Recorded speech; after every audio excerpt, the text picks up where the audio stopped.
Jadi kalau ada masalah ya jangan dibesar-besarkan, jangan diperluas, jangan diulang-ulang.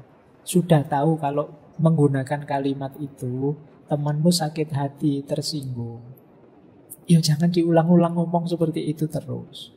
Jangan diulang-ulang menyebut itu terus. Kayak pertarungan abadi antara kubu apa di medsos itu. Kubu cebong sama kubu apa. Dan itu sampai hari ini ada kan diksi-diksi itu dipakai. Padahal Al-Qur'annya kan jelas, wala tanabazu bil alqab. Jangan kalian memberi gelar-gelar yang buruk. Salahnya sana sih Pak. Yang sini juga, sana duluan kok Pak sananya. Ya wes ya. Intinya sama-sama memberi gelar buruk, apapun gelar buruk itu. Jadi itu kan sumber perselisihan. Kalau bisa dikurangi. Kalau bisa dihapuskan. Biar kita tidak habis energi untuk yang tidak penting. Dan mengutamakan persaudaraan. Kita itu kan hari ini lebih sering mencari perbedaan yang membuat kita berjarak dengan orang lain.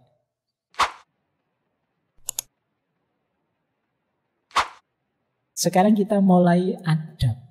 Bagaimana mewujudkannya dalam hidup sehari-hari. Ini banyak saya ambil tadi ya dari kitabnya Imam Ghazali yang Ihya Ulumuddin tadi. Kita awali dari sini. Adab bicara, bertutur kata. Kalau hari ini berarti Pak saya sekarang lebih banyak ngomongnya di medsos, ya berarti ini termasuk bertutur kata lewat medsos. Rasulullah itu kalau bicara lemah lembut dan tenang. Tadi sudah dijelaskan ya beliau mantap kalau ngomong itu tidak kesusu-susu, pelan-pelan yang bisa dipahami orang. Fasih, berbobot dan tidak bertele-tele, tidak bulat. Jadi kan ada teman-teman itu kalau ngomong ruwet, bulat, kurang fasih. E-nya lebih banyak. Gini loh Pak maksud saya. Ini oke. Ngomong setengah jam, E-nya seperempat jam.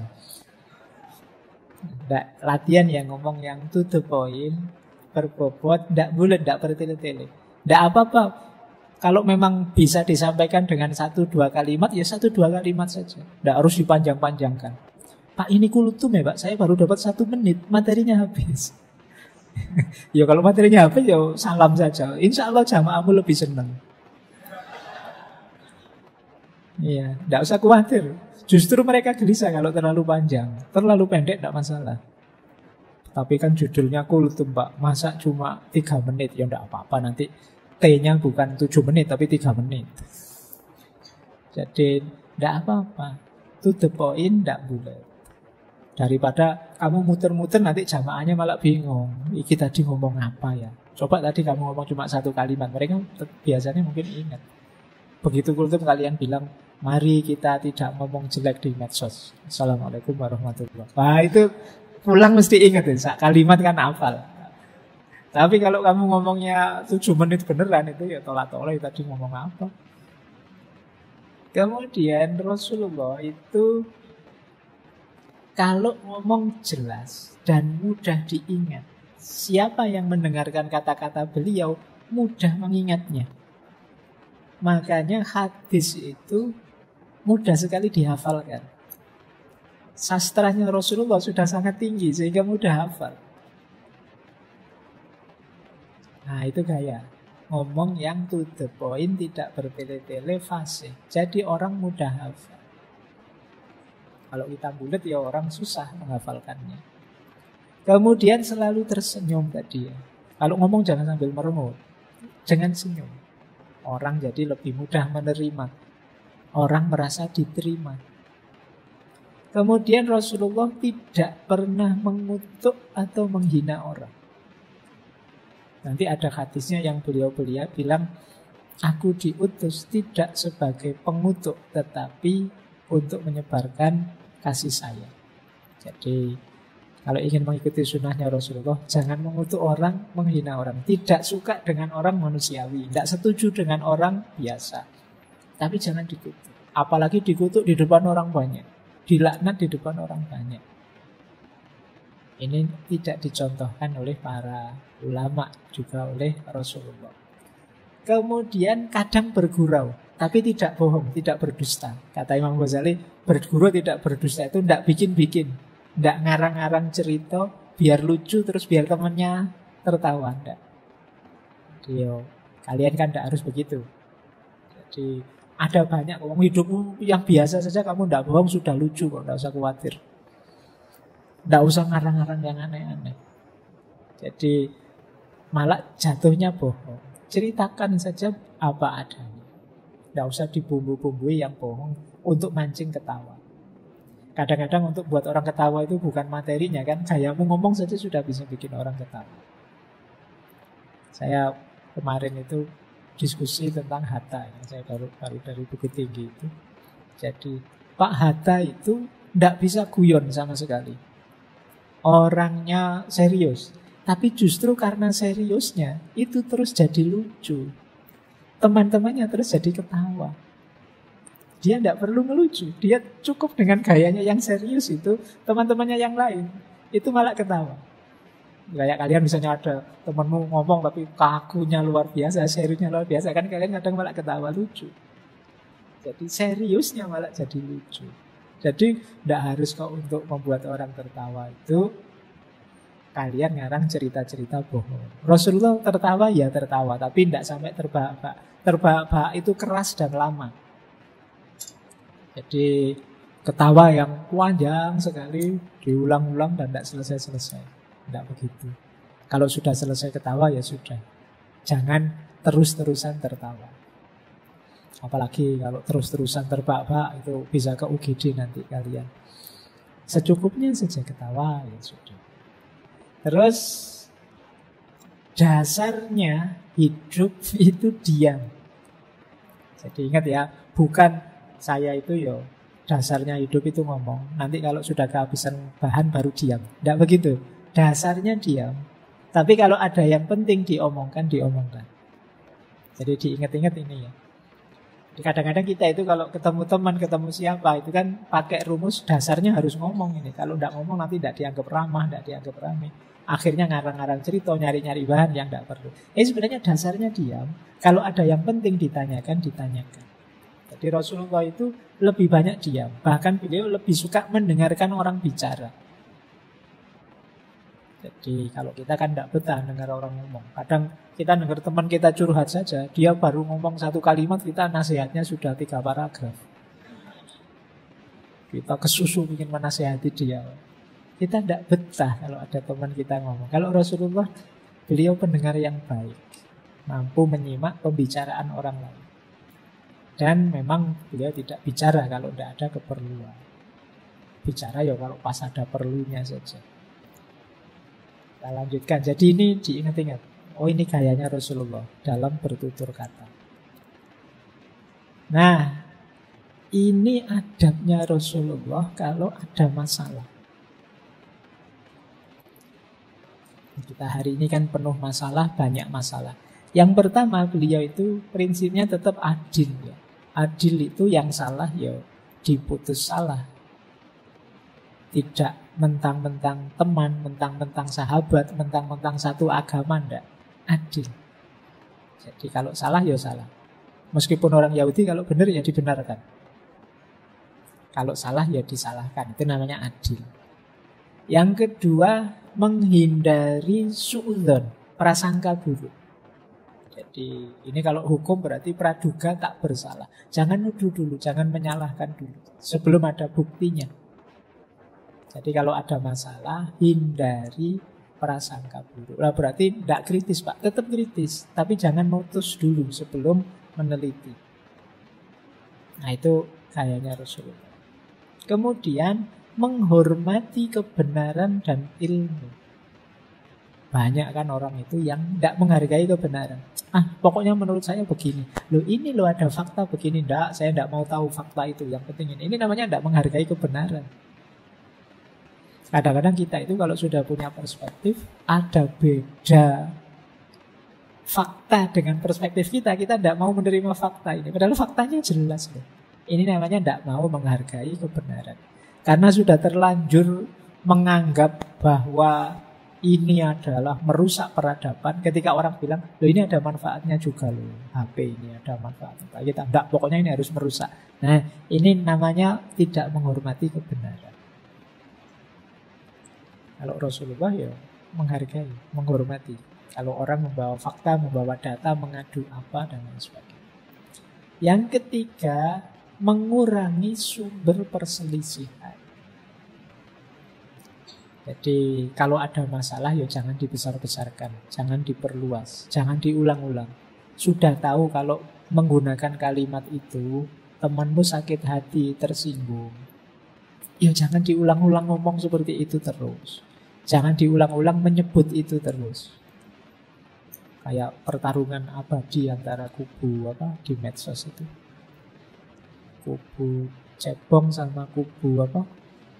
Kan itu sampai hari ini ada kan diksi-diksi itu dipakai. Padahal Al-Qur'annya kan jelas, wala tanabazu bil alqab.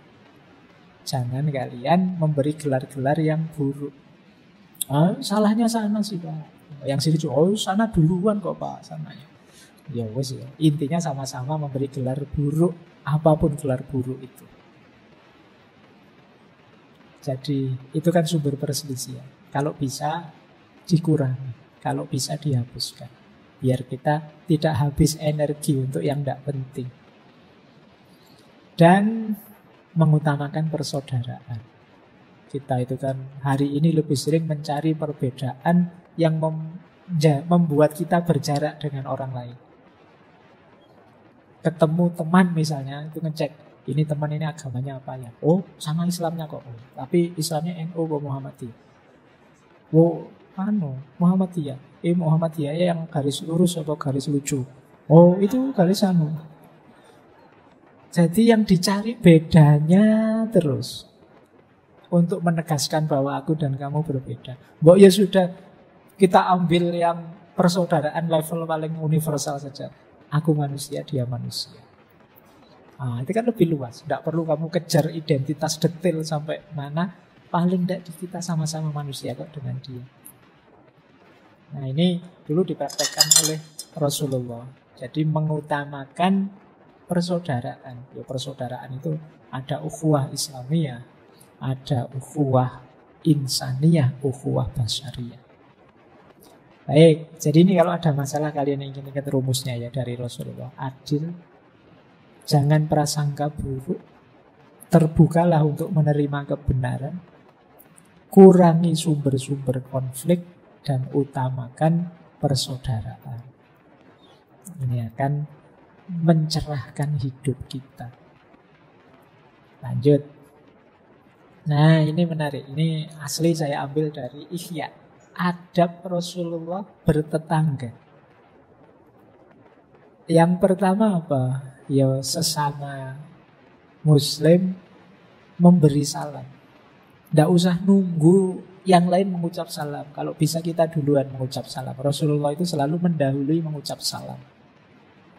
Tidak usah, dia kan junior, tak tunggu, dia harus salam dulu. Saya yang lebih senior, tidak begitulah. Siapa yang berkesempatan, yuk memberi salam dulu. Kemudian yang kedua, Rasulullah itu terbiasa tidak terlalu lama berbincang dengan tamu atau saat bertamu ke tetangga. Khawatirnya apa? Mengganggu. Jadi kalau teman-teman bertamu juga begitu, harus tahu waktu ya. Ngejak ngobrol tidak selesai-selesai. Tuan rumahnya sampai ngasih kode menguap lah, ngasih kode dehem lah, ngasih kode lihat jam lah, kamu ngoceh terus. Ya, yo mbok yang toleran. Wong ini sedang bertamu di rumahnya orang, siapa tahu tuan rumahnya ada kebutuhan ini, keperluan itu. Ada cerita memang Rasulullah satu ketika waktu beliau menikah dengan Zainab itu, para sahabat itu kalau bahasa Jawanya jagong di rumah beliau. Cuma mereka tidak pulang-pulang. Rasulullah sampai gelisah, mondar-mandir, masuk lagi, keluar lagi. Ini tamunya kok tidak pamit-pamit. Mau diusir gimana wong ya tamu? Tidak diusir kok ya tamunya tidak paham-paham. Nah, kalau Rasulullah kebiasaannya jangan ngobrol lama-lama, secukupnya saja. Terus tidak bertanya berkepanjangan tentang keadaan tetangga, keadaan teman. Khawatirnya nanti bongkar yang nggak harus seharusnya dibongkar, ngomong yang nggak harus seharusnya diomongkan. Wah, lama nggak ketemu, sekarang kerja di mana? Istrinya berapa? Anaknya berapa? Anunya berapa? Kita kalau terlalu cerewet ngomong itu biasanya bongkar yang tidak-tidak. Wis tanya itu nggak usah yang detail tentang kondisi dia, mbok tanya, di sana sudah hujan apa belum? Itu kan lebih enak. Tanya yang umum-umum saja, nggak usah tanya yang detail keadaan yang mungkin menyinggung atau melukai dia, kita tidak sadar. Kapan menikah? Itu kan akhirnya kamu sedih ditanya gitu terus. Lama tidak ketemu kok tiba-tiba tanya anaknya berapa, wong nikah saja belum misalnya. Itu kan menyakiti. Nah, tanya yang umum saja. Kemudian Rasulullah itu tentu saja kalau sakit beliau pasti mengunjungi siapapun itu. Kalau ada yang meninggal dapat musibah pasti beliau juga mengunjungi. Kemudian memaafkan tentu saja. Ikut gembira kalau tetangganya gembira. Berarti apa? Tidak boleh iri, tidak boleh dengki. Kemudian tidak memata-matai, mengintip. Nah, ini kan banyak kita itu sering kepo dengan tetangga kita. Ya kalau yang mahasiswa ya tetangga kosnya. Wah, temanku siang ini makannya apa ya? Nah, itu memata-matai namanya. Wah, motornya baru. Itu beli miliknya pacarnya, mau kredit apa-apa. Ini namanya mengintip, memata-matai. Jadi biarlah urusan pribadi dia, ya urusannya dia. Nah, dalam beberapa kisah Rasulullah itu ya pura-pura tidak tahu tentang ihwalnya para sahabat. Karena tidak boleh memang memata-matai tetangga. Ada lagi tidak mempersulit. Nah, kan sekarang banyak cerita itu kan, mentang-mentang tanahnya terus ditutup, akhirnya tetangganya tidak bisa lewat. Tidak, jangan begitulah. Tidak boleh mempersulit tetangga. Kemudian tidak menyebar aibnya, atau sekedar mendengarkan ghibahnya orang tentang tetangganya. Jangan kita yang menyebar aib. Kalau ada orang menyebar aib, kita tidak usah mendengarkan. Ini adab kita bertetangga. Kadang-kadang kan kita justru yang nyebar aib, karena kita yang paling tahu tetangga kita. Oh, itu mobilnya baru, kemarin baru utang, saya tahu sendiri, banknya ke sini kok. Nah, ini nyebar aib namanya. Tidak usah. Jadi biarlah yang kita tahu kebetulan ngerti, kita simpan sendiri, tidak disebar. Kemudian membantu menghilangkan atau mengurangi penderitaan. Kalau kita mampu, kita bantu semampu kita. Kemudian kita bicara pada mereka dengan lemah lembut. Dan saling belajar. Jadi yang jarang kita temui hari ini sesama tetangga itu saling belajar. Mungkin kita ahli filsafat, tetangganya ahli ekonomi, ya saling belajar. Yang satu ngasih wawasan ekonomi, yang satu ngasih wawasan filsafat. Kayak teman-teman di kos juga begitu, saling belajar. Nah, ini adab bertetangga. Silahkan nanti ya untuk bahan refleksi. Kita ada di mana, kurang apa, perlu nambah apa, atau mengurangi apa. Lanjut. Ini adab bersahabat khas Rasulullah. Rasulullah itu kalau pada sahabat-sahabat beliau, yang pertama suka silaturahim, suka mengunjungi, bahkan pada musuh sekalipun. Jadi tentu saja mengunjungi dengan senyum. Kemudian tidak menunjukkan sikap menghina. Sikap loh ya, bahkan bukan kata-kata. Kalau kata-kata jelas tidak boleh, bahkan sikap saja. Jadi ya macam-macam sikap yang menghina sahabat itu, ya macam-macam. Mungkin kalian tidak terasa. Misalnya di warung berdua, temanmu sedang akhir bulan, jadi makannya dia cuma ngambil tahu satu sama sambal. Kamu uangmu masih banyak. Wah, kamu makannya mewah sekali. Nanti duduknya jejer. Dan dengan santainya kamu menikmati makananmu, dia cuma ngelirik sambil makan hanya tahu satu tadi. Nah, ini kan adab sebenarnya. Mbok yo agak hati-hati. Jadi jangan sampai ya kalau memang ingin duduk berdua ya berbagilah. Nah, perilaku yang semacam ini bagian dari kita tidak hormat padanya, tidak menghargai dia. Hargailah temanmu. Bahkan jangan menunjukkan sikap yang menghinakan. Mentang-mentang kamu dapat A, temanmu dapat E, terus wah gayamu di depan temanmu koyo. Nah, jangan. Makanya belajar dong, makanya jangan meluyur saja, makanya wah. Itu kan menyakitkan. Terus jangan menakuti atau menakutkan mereka. Serta jangan takut pada mereka. Ngerti bedanya ya? Jangan menakuti. Ini sebenarnya istilah dari Imam Ghazali. Jangan menakuti, jangan menakutkan, tapi juga jangan merasa takut. Menakuti itu berarti perilakumu membuat dia takut.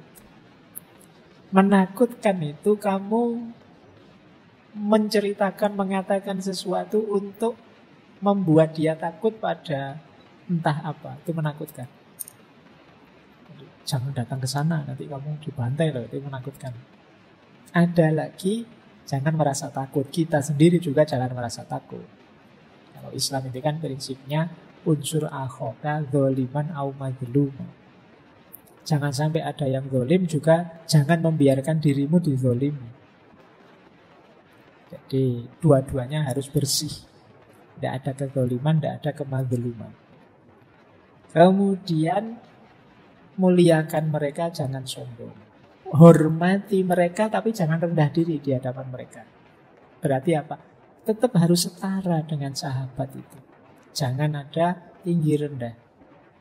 Kemudian jangan berlebihan, jangan egois. Tentu saja sopan santunnya dijaga. Ala pak, teman aja, santai aja, ya enggak. Justru teman itu kalian harus menjaga sopan santun. Oke, ini adab bersahabat yang dilakukan oleh Nabi. Nabi itu meskipun pada para sahabat beliau yang hakikatnya murid-murid beliau, itu ya sangat menghormati, sangat menghargai. Baik, kita lanjutkan. Nah, ini salah satu contoh apa sih yang kita bisa berikan pada sahabat kita. Ini sabdanya Rasulullah ya. Yang pertama, tabassumuka fi wajhi ahika laka shadaqatun. Senyummu pada saudaramu itu sedekah. Wa amruka bil ma'ruf wa nahyuka anil munkar shadaqatun.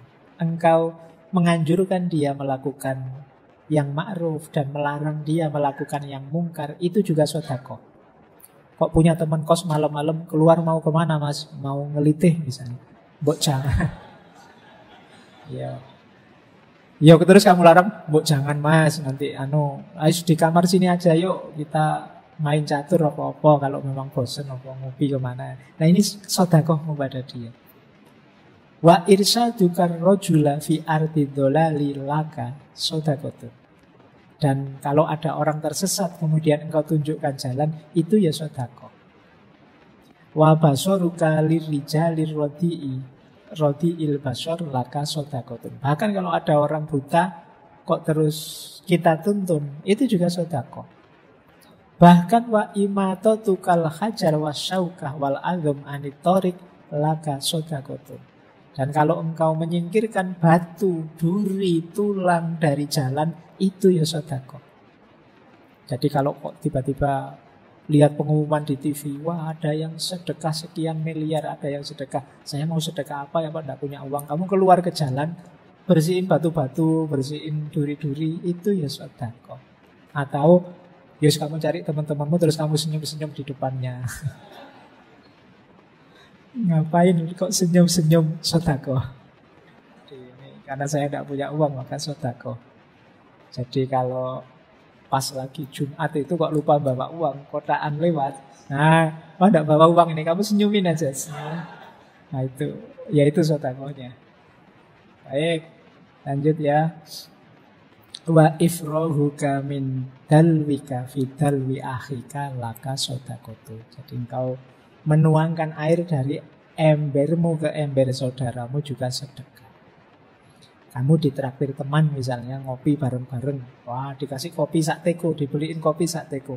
Kamu kan yang disodakoi, sekarang ganti mensodakoi. Kamu tuangkan airmu ke teman. Nah, ini sodako. Jadi ada banyak jalan kita berbuat baik pada teman kita, sahabat kita.